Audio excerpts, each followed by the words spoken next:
आकाशवाणी रांची से प्रस्तुत है प्रादेशिक समाचार।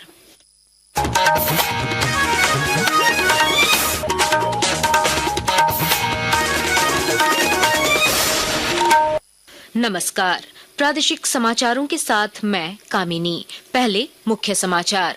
जनजातीय ऐतिहासिक स्थलों को मिलेगी राष्ट्रीय पहचान, राज्य सरकार ने ट्राइबल टूरिज्म सर्किट विकसित करने की बनाई योजना। झारखंड समेत देश भर में मनाया गया शहीद दिवस। प्रधानमंत्री, राज्यपाल और मुख्यमंत्री ने शहीद आजम भगत सिंह, राजगुरु और सुखदेव को दी श्रद्धांजलि। जामताड़ा में आयोजित सहिया सम्मेलन में स्वास्थ्य मंत्री ने राज्य की 42,000 सहियाओं को अत्याधुनिक टैब देने की घोषणा की। बेहतर कार्य करने वाली सहियाओं को किया गया सम्मानित। राजधानी रांची सहित गुमला, लोहरदगा और खूंटी में तेज बारिश और ओलावृष्टि से तापमान में आई गिरावट। मौसम विभाग के अनुसार अगले 2 से 3 दिनों में तापमान 35 से 40 डिग्री सेल्सियस होने का आसार। और पैरा खेलो इंडिया गेम्स में तीरंदाजी में झारखंड के विजय सुंडी बने ओवरऑल चैंपियन। और अब समाचार विस्तार से। मुख्यमंत्री हेमंत सोरेन के निर्देश पर खूंटी में ट्राइबल टूरिज्म सर्किट विकसित करने की योजना बनाई गई। इसके तहत पर्यटन मंत्री सुदिव्य कुमार सोनू, पर्यटन सचिव अंजलि यादव और अन्य विधायकों ने ऐतिहासिक स्थलों उलीहातू, डोम्बारी शहीद स्थल और चलकद का दौरा किया। मौके पर मंत्री ने कहा कि तमाड़ में दिवड़ी मंदिर से सर्किट की शुरुआत कर अन्य ऐतिहासिक स्थलों को जोड़ा जाएगा। इससे जनजातीय विरासत को राष्ट्रीय पहचान मिलेगी और पर्यटन को बढ़ावा मिलेगा। ट्राइबल कल्चर और जिसके हमारे सबसे बड़े आइकॉन भगवान बिरसा मुंडा हैं, इस ट्राइबल टूरिज्म के सर्किट को क्रिएट करने का प्रयास है। और हम लोग प्रयास कर रहे हैं कि आने वाले दिनों में इस क्षेत्र में पर्यटकीय सुविधाओं को विकसित करते हुए पर्यटकों के लिए एक बेहतर माहौल बनाया जाए और जो झारखंड का इतिहास अभी तक कहीं न कहीं छुपा हुआ है, उस इतिहास को पूरे देश और विदेश के पर्यटकों के समक्ष उद्घाटित करने का प्रयास है।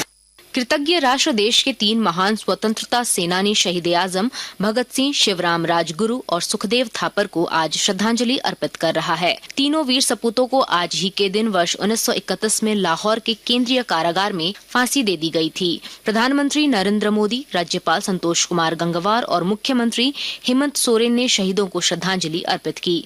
झारखंड के विभिन्न जिलों में भी आज शहीद दिवस श्रद्धा और सम्मान के साथ मनाया गया। सरायकेला खरसावां के शहीद भगत सिंह फैंस क्लब में शहीद भगत सिंह, सुखदेव और राजगुरु को श्रद्धांजलि अर्पित की गई। इधर पलामू जिले में शहीद भगत सिंह, राजगुरु और सुखदेव को श्रद्धांजलि देने के लिए कचहरी चौक से प्रभात फेरी निकाली गई।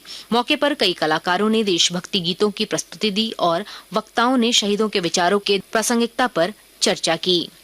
जामताड़ा जिले में सहिया सम्मेलन आयोजित किया गया, जिसमें जिले की 1,500 से अधिक सहियाओं ने भाग लिया। इस अवसर पर बेहतर कार्य करने वाली सहियाओं को प्रमाण पत्र और मोमेंटो देकर सम्मानित किया गया। मौके पर स्वास्थ्य मंत्री डॉक्टर इरफान अंसारी ने राज्य की 42,000 सहियाओं को अत्याधुनिक टैब देने की घोषणा की। उन्होंने आश्वासन दिया कि सहियाओं की समस्याओं के समाधान के लिए राज्य भर में सम्मेलन आयोजित किए जाएंगे। राज्य के सभी जिलों में हम सहिया सम्मेलन करने जा रहे हैं। उसके बाद जो इनपुट आएगा, उसके बाद हम इनकी मांगों पर पुनर्विचार करेंगे। सहिया बहनों के कारण हमारी स्वास्थ्य व्यवस्था ठीक ठाक चल रही है। मैंने कहा कि ये तो आज शुरुआत जामताड़ा जिला से मैंने किया है। राज्य के सभी जिलों में जाऊंगा और सभी सहिया बहनों से मिलूंगा, उनकी जो समस्या है उनसे अवगत होगा और उसके बाद मिलजुल कर हम फिर क्या बेहतर हो सकता है, हम अपने मुख्यमंत्री आदरणीय हेमंत सोरेन से मिलकर हम रास्ता निकालेंगे।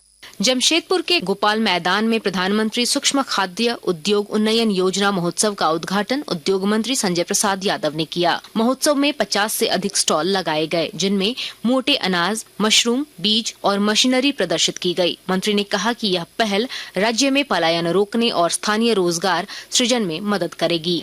जो हमारा लोग बाहर जाते थे, यही काम जा करके दूसरे राज्य में करते। आज हमारे सरकार ने सारी व्यवस्था इस राज्य में कर रहा है, इसमें भारत सरकार का भी अनुदान है। तो अगर हमने अपने बहन को, अपने माँ को अगर घर में रोजगार देना शुरू कर देंगे तो उसे दूसरे राज्य जाना नहीं पड़ेगा और पलायन को हम लोग इसी से रोक सकते हैं।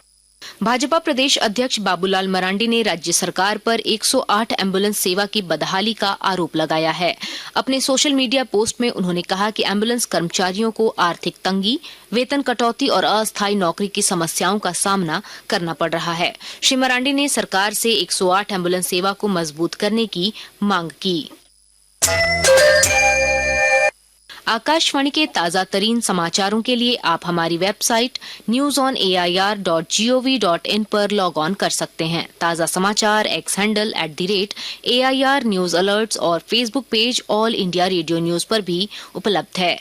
आप प्रादेशिक समाचार एकांश के X handle @AIR news _Ranchi और Facebook page Akashvani news Ranchi, Instagram page तथा YouTube channel AIR news Ranchi पर भी हमारे बुलेटिन सुन सकते हैं। प्रादेशिक समाचार आप आकाशवाणी रांची से सुन रहे हैं। शेष समाचार इस विराम के बाद। क्या आप जानते हैं काला जार संक्रमित मादा बालू मक्खी के काटने से फैलता है। वर्ष में 2 बार बिल्कुल मुफ्त होने वाले कीटनाशक के छिड़काव का लाभ उठाएं और घर के अंदर प्रत्येक कमरे और गौशाला में कीटनाशक का छिड़काव कराएं। झारखंड के गोड्डा, पाकुड़, दुमका और साहेबगंज में कीटनाशक का छिड़काव किया जा रहा है। छिड़काव के लिए अपने घर आने वाले छिड़काव कर्मियों का सहयोग करें। छिड़काव के बाद 2.5 महीने तक लिपापोती न करें। ऐसा करने पर दीवारों पर लगे कीटनाशकों का असर समाप्त हो जाता है। किसी को 15 दिन से बुखार या चमड़ी पर दाग धब्बे हैं तो आपके घर में आए छिड़काव कर्मियों को इसकी सूचना दें। स्वास्थ्य, शिक्षा एवं परिवार कल्याण विभाग, झारखंड सरकार द्वारा जनहित में प्रसारित। प्रादेशिक समाचार आप आकाशवाणी रांची से सुन रहे हैं। सिमडेगा जिले की महिलाएं JSLPS समूह से जुड़कर आत्मनिर्भर हो रही हैं और जानकारी दे रही हैं हमारी संवाददाता।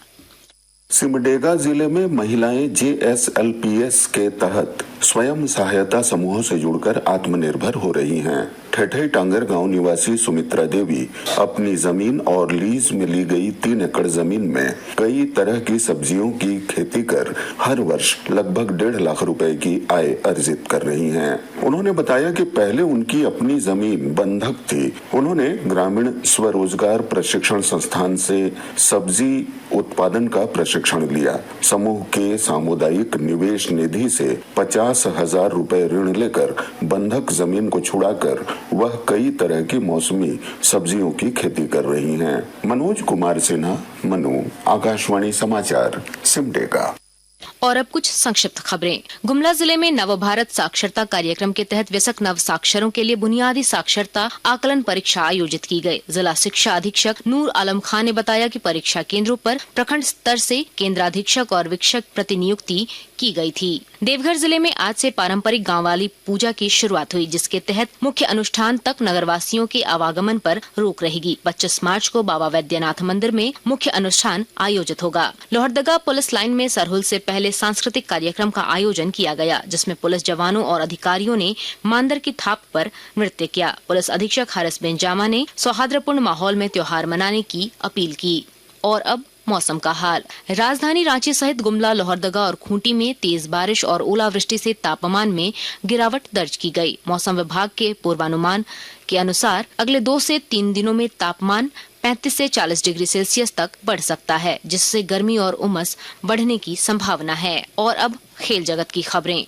दिल्ली के नेहरू स्टेडियम में आयोजित पैरा खेलो इंडिया गेम्स तीरंदाजी में झारखंड के विजय सुंडी ओवरऑल चैंपियन बने। उन्होंने स्वर्ण पदक और स्कृति सिंह ने कांस्य पदक जीता। खेल विभाग के अधिकारियों और प्रशिक्षकों ने विजेता खिलाड़ियों को बधाई दी। झारखंड अस्मिता हॉकी लीग 2025 में जूनियर वर्ग के सेमीफाइनल में हॉकी सिमडेगा और हॉकी हजारीबाग ने फाइनल में जगह बना ली है। वहीं सब जूनियर वर्ग में हॉकी सिमडेगा और हॉकी रांची की टीमें फाइनल में पहुंची। फाइनल मुकाबले और तीसरे स्थान के लिए मैच कल खेले जाएंगे।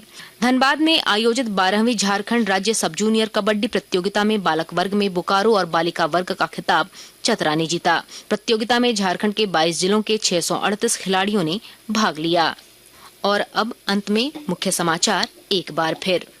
जनजातीय ऐतिहासिक स्थलों को मिलेगी राष्ट्रीय पहचान। राज्य सरकार ने ट्राइबल टूरिज्म सर्किट विकसित करने की बनाई योजना। झारखंड समेत देश भर में मनाया गया शहीद दिवस। प्रधानमंत्री, राज्यपाल और मुख्यमंत्री ने शहीद आजम भगत सिंह, राजगुरु और सुखदेव को दी श्रद्धांजलि। जामताड़ा में आयोजित सहिया सम्मेलन में स्वास्थ्य मंत्री ने राज्य की 42,000 सहियाओं को अत्याधुनिक टैब देने की घोषणा की। बेहतर कार्य करने वाली सहियाओं को किया गया सम्मानित। राजधानी रांची सहित गुमला, लोहरदगा और खूंटी में तेज बारिश और ओलावृष्टि से तापमान में आई गिरावट।